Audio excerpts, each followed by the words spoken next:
Assalamu alaikum wa rahmatullahi wa barakatuh. Urmatlı cemaat geçegi dini idaranın, muftiyаттын, muftinin tarqatқан маалыматына қарағанда, уламалар кеңешінің қабыл алған шешіміне қарағанда 17-сі Озбек орозы болып есептеліп атады. Ошондо 16-сы Яуму шек күні. Болса Яуму Арафа күні деп қоябыз біз. Бирок айдын жаңырышына қарап, бір күн алды арқа болып қалышы мүмкін. Анткени біз алы асмандағы айдын жаңырғанын өз көзімізбен көрелекпіз. Эми ошол эртеңки ыйык Рамазан айга ким кандай даярданды? Ким кандай камылга кылды? Ал жөнүндө пайгамбарыбыз саллаллаху алейхи вассалам мындай дейт. Эбу Дарда деген сахаба пайгамбарыбыздан риваят кылат. Пайгамбарыбыз: "Ала унаббиукум би хайри а'маликум." Айтып берейинби силерге? Силер жасап келген, жасай турган ишиңердин би хайр эң мыктысын. Мындан мыкты иш жок деп атат. Субханаллах. Эгерде сиз бир дүкөнгө кирип, көзүңүзгө эң мыкты көрүнгөн бир буюмду эң кымбат баага айтып атса, мындан мыктысы барбы десеңиз, жок деши мүмкүн. Анткени эң мыктысы. Бул бренд. Болду, ал фирманын чыгарган бренди. Мындан мыктысы жок. Бул эң акыркы модель. Пайгамбар айтат: "Ала унаббиукум би хайри а'маликум."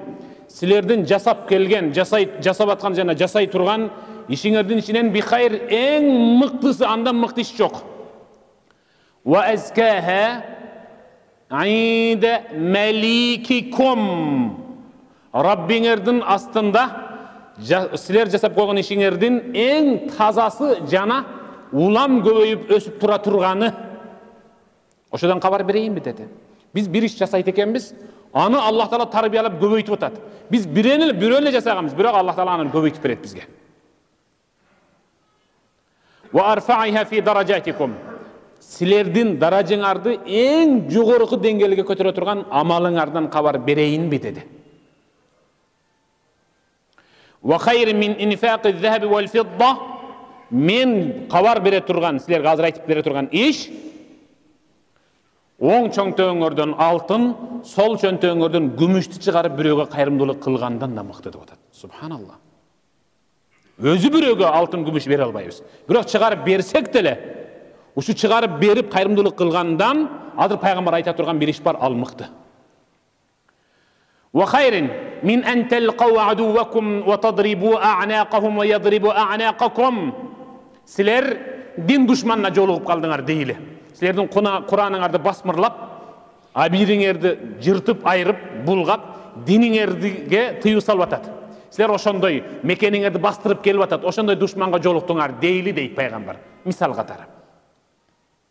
Силер анын мойнуна урдуңар. Алар силердин мойнуңарга уруп, жыйынтыгында урушуп кеттиңер. Бирок силер жеңдиңер аларды. Ошол душманыңарды жеңгенден да мыкты бир иш бар, ошодон кабар берейинби силерге деди. Бары бала я Расулаллах. Айтың ошол ишти. Эң мыкты иш, Алланын алдында эң аруу таза көбөйө турган иш, алтын даражабызды көтөрө турган, алтын күмүштү кайрымдуулук кылгандан да мыкты экен, душманды жеңип жихад кылгандан мыкты иш экен. Кайсыл ошол иш? Пайгамбар айтты: "Зикруллах." Субханаллах. Аллахты эстөө, зикир кылуу. Аллахты эстөө. Эртең ар бирибиз колубузга азыр электрондук таспих чыгып калыптыр. Ар бирибиз өзүбүзгө, үйүбүзгө бир барак кагып койгула. 1, 2, 3 деп 30га чейин. Кимдир бирөө астагфируллах, астагфируллах, астагфируллах, астагфируллах. Бир күндө канча истигфар айтат экен, болду, бүттү. Жазып койгула. Эртеси хавкала. Ла хаула ва ла куввата илля биллах, ла хаула ва ла куввата илля биллах, ла хаула ва ла куввата илля биллах. Ушул Аллахты эстөө азыркы эсептелип айтылган иштердин баарынан жогору турат. Ертең айлардың ең мықтысында сөздердің ең мықтысы сөйленгені жақсы емес пе? Абдуллах ибн Умар риwayat кылып атат. Аннаху кана якулу набий саллаллаху алейхи ва саллям, пайгамбар саллаллаху алейхи ва саллям дайым айтчу эле: "Инна ли кулли шайин сақала." Ар бир нерсенин жалтыратуучу бир куралы болот. Казанды, астын, көсүн, ичиндеги карарып калганды чыгаручу, айтайын биз, средства бар. Кырып чыгаручу казан жугуштар бар. Жана башка иштерди дагы. Үйдүн астына кагылган полду жылтыратып кырчуу аппараттар бар. Пайгамбар айтат: "Инна ли кулли шайин сақала." Ар бир кирдеп калган нерсени жылтыратчу бир өзүнчө бир буюм бар. Ва инна сақалатал кулуб зикруллах. Жүрөктү жалтыраткан, жүрөктү нурдан тазалаткан зикруллах, ал Аллах дестүү. Субханаллах, алхамдулиллах, Аллаху акбар. Маъад ибн Джабал кош бир риwayat кылып атат. Ма мин шайин анжа мин азабиллах мин зикриллах. Аллахтын азабынан Аллахты зикир кылгандай эч нерсе азаптан куткара албайт. Аллах дестүү, ал эмне? Зикр, ал Аллах дестүү, ал эмне? Ал муноул кас катар тизил окуган намаз, ошо зикр ушул.